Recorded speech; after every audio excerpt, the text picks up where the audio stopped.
Ici, ce sont les mêmes consignes que pour un centre commercial. Au zoo de Lunaré, le masque fait partie de la panoplie du visiteur. Obligatoire, même dans ce lieu à ciel ouvert de 60 hectares. Le public, heureux de retrouver son parc animalier, le prend plutôt bien. C'est nécessaire parce que nous avons la situation sanitaire très difficile en ce moment.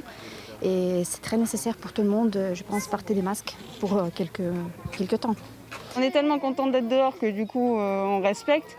Mais si on pouvait ne pas l'avoir, ça serait pas plus mal aussi. C'est un peu comme pour la Joconde. Près des animaux stars, le public doit suivre un sens de circulation. Ça fait partie des mesures prises par le zoo pour sécuriser les visites. Il y a la mise en place d'un sens de cheminement à la fois dans les allées et au point de vue du public. L'installation de distributeurs de gel hydroalcoolique aux principaux carrefours du parc.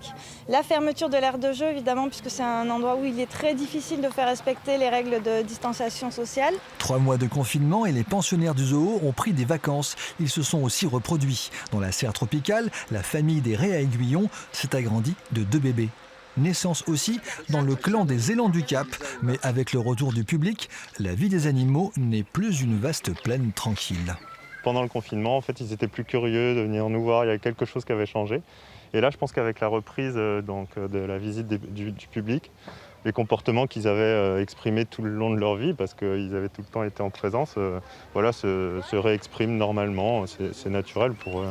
Les 120 différentes espèces du parc animalier vont devoir se réhabituer aux bipèdes, avec ou sans masque. Aujourd'hui, le zoo de Lunaré a connu une forte affluence avec 3200 visiteurs.